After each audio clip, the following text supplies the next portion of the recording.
नमस्कार, आप देख रहे हैं सीतामढ़ी लाइव और मैं हूं आपके साथ नीतीश यादव। सीतामढ़ी शहर का रेलवे ओवरब्रिज का निर्माण एक दशक से चल रहा है, जिसको लेकर हाल ही में दिए गए नगर विधायक सुनील कुमार पिंटू का बयान चर्चा में है। वर्षों से निर्माणाधीन रेलवे ओवरब्रिज को लेकर उन्होंने ऐसा बयान दिया है जिसने राजनीतिक हलकों में नई बहस छेड़ दी है। दरअसल सत्ता पक्ष के विधायक ने ही अपनी सरकार की व्यवस्था पर सवाल खड़े किए हैं। देखिए हमारी ये विशेष रिपोर्ट। सीतामढ़ी में लंबे समय से बन रहे रेलवे ओवरब्रिज की धीमी रफ्तार को लेकर सुनील कुमार पिंटू खुलकर सामने आए हैं। उन्होंने निर्माण कार्य में गंभीर अनियमितताओं का आरोप लगाते हुए कहा है कि ठेकेदार मौके पर 4 लोग से काम कराता है, लेकिन कागजों में 40 मजदूरों के काम करने की रिपोर्ट दी जाती है।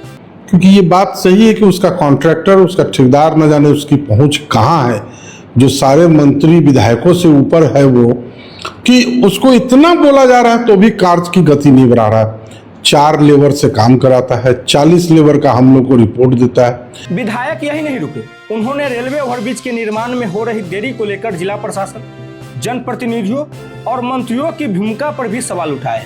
पिंटू ने साफ शब्दों में कहा कि रेलवे ओवरब्रिज को समय पर पूरा कराने में डीएम, विधायक और मंत्री सभी कहीं न कहीं फेल हुए हैं। ये इस बात में कहीं कोताही नहीं है कि मंत्री से लेकर डीएम तक, विधायक तक सब उस पुल को ससमय निर्माण करा पाने में जरूर फेल हुए हैं। कार्य बहुत स्लो गति में चल रहा है, कार्य चल रहा है, भगवान का शुक्र है कि काम हो रहा है।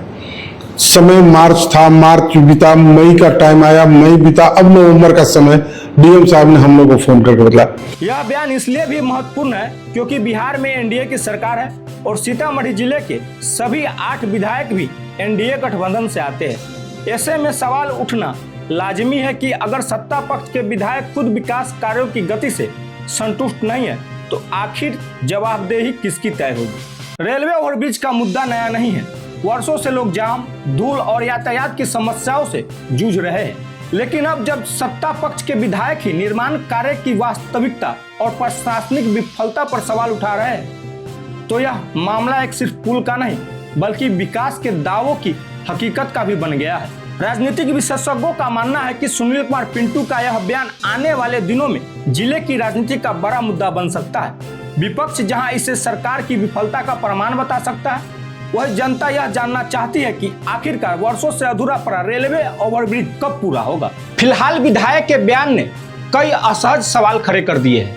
सवाल सिर्फ रेलवे ओवरब्रिज का नहीं है बल्कि उस जवाबदेही का है जिसकी उम्मीद जनता अपने चुने हुए जनप्रतिनिधियों और सरकार से करती है।